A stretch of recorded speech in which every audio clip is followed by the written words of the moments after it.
Welcome back to my channel. तो आज हम करने वाले हैं बहुत इंपॉर्टेंट टॉपिक, मूल अधिकार या फंडामेंटल राइट्स।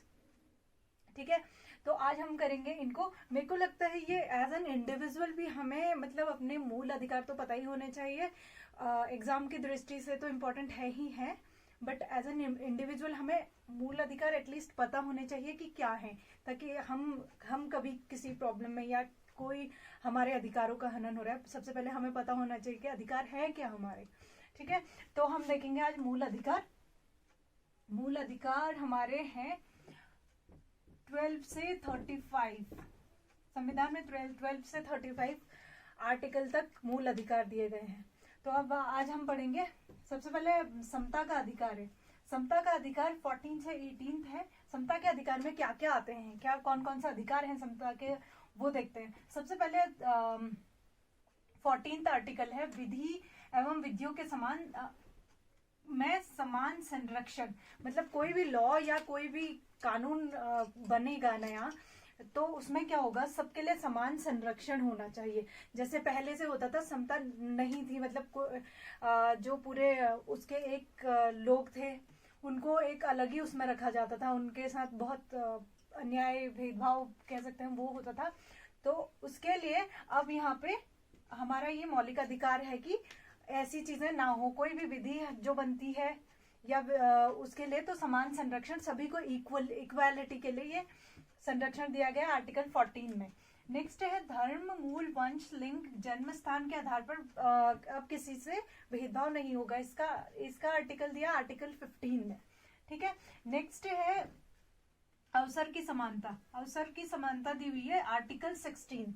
आर्टिकल 16 में दी हुई है अवसर की समानता, मतलब सबको इक्वल अपॉर्चुनिटीज मिलेंगी। तो ये दिया हुआ है आर्टिकल 16 में। नेक्स्ट है अनटचेबिलिटी, अस्पृश्यता का अंत। ये है 17। अगर आपने रिसेंट उत्तराखंड का पेपर दिया होगा तो उसमें पूछा था आर्टिकल अस्पृश्यता का अंत कौन सा आर्टिकल में दिया गया है, तो वो था आर्टिकल 17। इसमें से क्वेश्चन बहुत सारे आते हैं। आप कोई सा भी स्टेट पीसीएस दे रहे हैं या फिर यूपीएससी दे रहे हैं या फिर कोई सा भी नॉर्मल एग्जाम दे रहे हैं, तो उन सभी में फंडामेंटल राइट्स ऐसे हैं जिसमें से एक या दो क्वेश्चन आते ही आते हैं। और जब तक हमें एग्जैक्ट याद नहीं होगा, पता नहीं होगा, तो कभी कभी हम कंफ्यूज हो जाते हैं। उसके लिए हमें एक एक चीज अच्छे से पता होनी चाहिए। जरूरी नहीं है परीक्षा की दृष्टि से ही हमें पता होनी चाहिए, हमें अपने अधिकार नॉर्मली भी पता होने चाहिए, हर इंडिविजुअल को पता होने चाहिए। नेक्स्ट है उपाधियों का अंत। पहले से क्या होता था, जो राजा महाराजा लोग होते थे उनके नाम के आगे लगते थे राजा, धीराज, महाराज, ऐसे करके जो उपाधियां लगती थी उन सबका अंत किया गया है। अब क्या होगा, मतलब ऐसे किसी की उपाधियां नहीं लग सकती। ठीक है, नेक्स्ट है स्वतंत्रता का अधिकार। स्वतंत्रता का अधिकार आर्टिकल 19 से 22 में दिया गया है। कितने प्रकार की स्वतंत्रता है, ABCDE। ये स्वतंत्रता दी हुई है हमारी 19 से 22 में। ठीक है, सबसे पहले है वॉक एंड अभिव्यक्ति की स्वतंत्रता। मतलब हम कहीं भी जा सकते हैं और अपने आप को अभिव्यक्त कर सकते हैं। इसकी स्वतंत्रता दी हुई है आर्टिकल 19 के A में।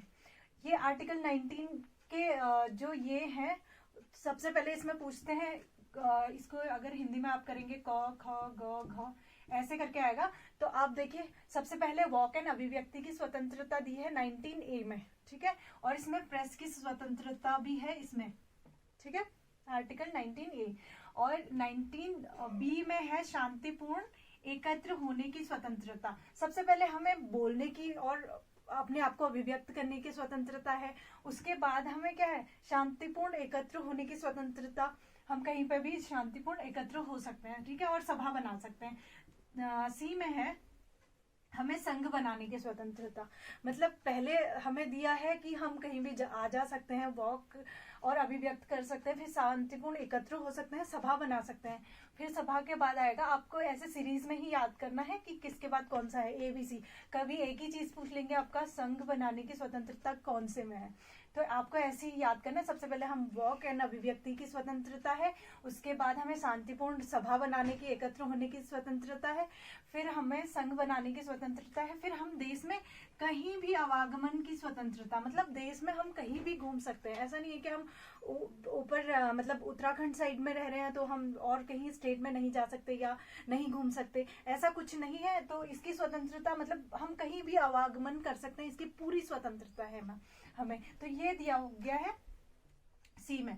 फिर डी में है, हाँ डी में दिया गया हुआ है आवागमन की स्वतंत्रता।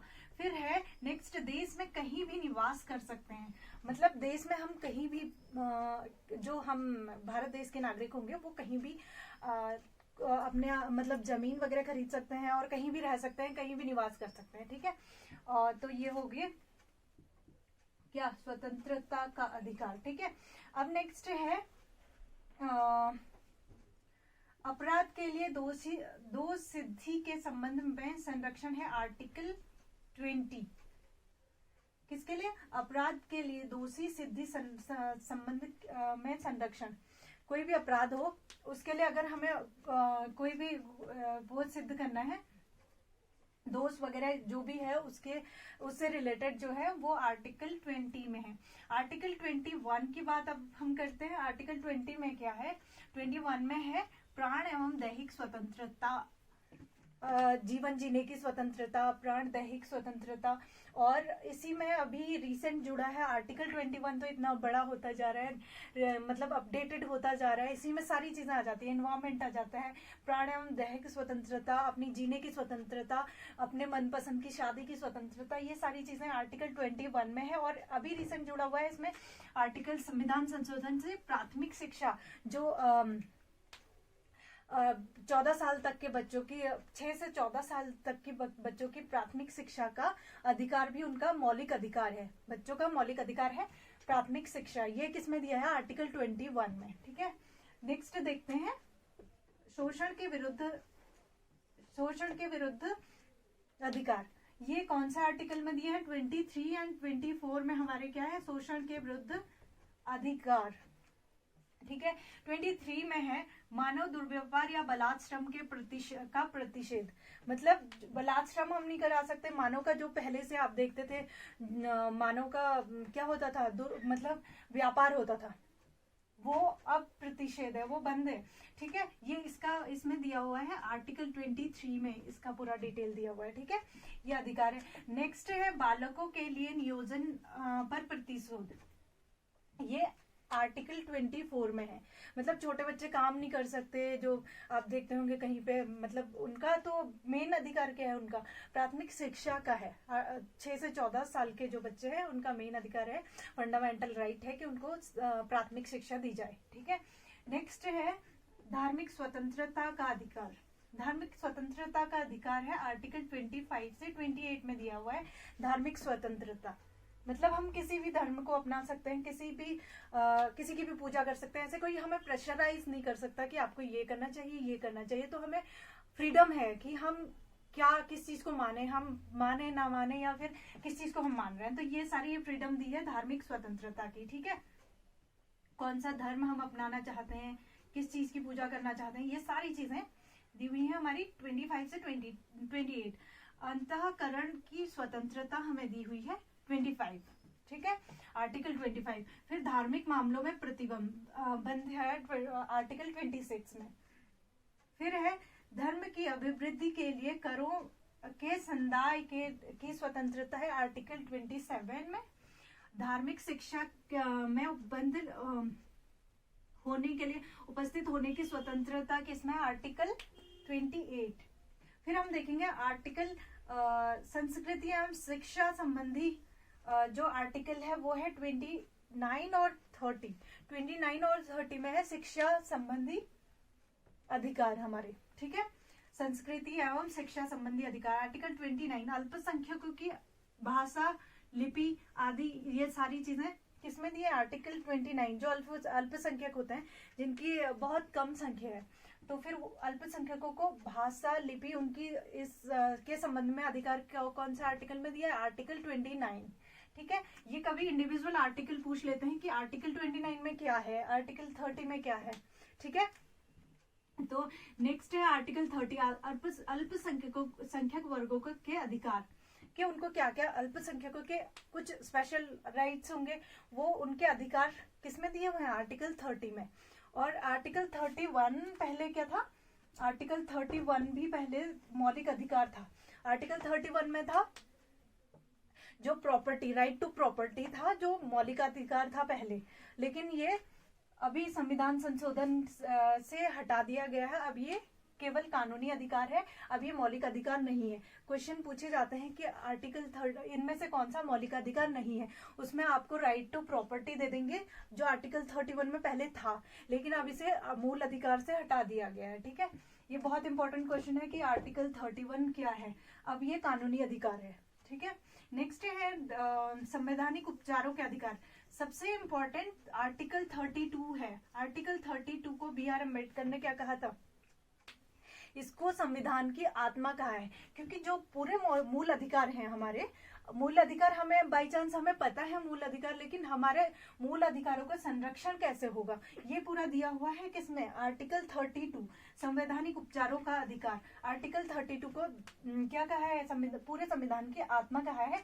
तो इसमें 3 प्रकार के रिट हैं जो हम दायर कर सकते हैं। हम अगर हमारे मौलिक अधिकारों का उल्लंघन हो रहा है तो हम डायरेक्ट सुप्रीम कोर्ट या हाई कोर्ट जा सकते हैं, या तो हाई कोर्ट जा सकते हैं, या हम मौलिक अधिकारों का अगर हमारे उल्लंघन हो रहा है तो हम डायरेक्ट कहाँ जा सकते हैं, सुप्रीम कोर्ट जा सकते हैं। ठीक है, तो इसमें हम 6 प्रकार की रिट दायर कर सकते हैं, 5 प्रकार की, 3, 4 एंड 5 प्रकार के रिट दायर कर सकते हैं हम। फर्स्ट है बंदी प्रतिरक्षीकरण, सेकंड है परमादेश, थर्ड है प्रतिषेध एंड फोर्थ है उत्प्रेषण, फिफ्थ है अधिकार प्रच्छा। ये 5 रिट हैं जो हम डायरेक्टली लगा सकते हैं। ठीक है, अगर हमारे किसी भी एज एन इंडिविजुअल या फिर किसी ग्रुप के मौलिक अधिकारों का उल्लंघन हो रहा है कहीं पे भी, तो हम डायरेक्टली सुप्रीम कोर्ट जा सकते हैं मौलिक अधिकारों के लिए। ठीक है, तो इसमें कितने प्रकार की रिट दी हुई है, 5 प्रकार की रिट दी हुई है, ये आपको याद करनी है कि बंदी प्रतिरक्षीकरण, परमादेश, प्रतिषेध, उत्प्रेषण और अधिकार प्रच्छा। ठीक है, तो ये थे आज के मौलिक अधिकार। अब मिलेंगे जल्दी ही नेक्स्ट क्लास में।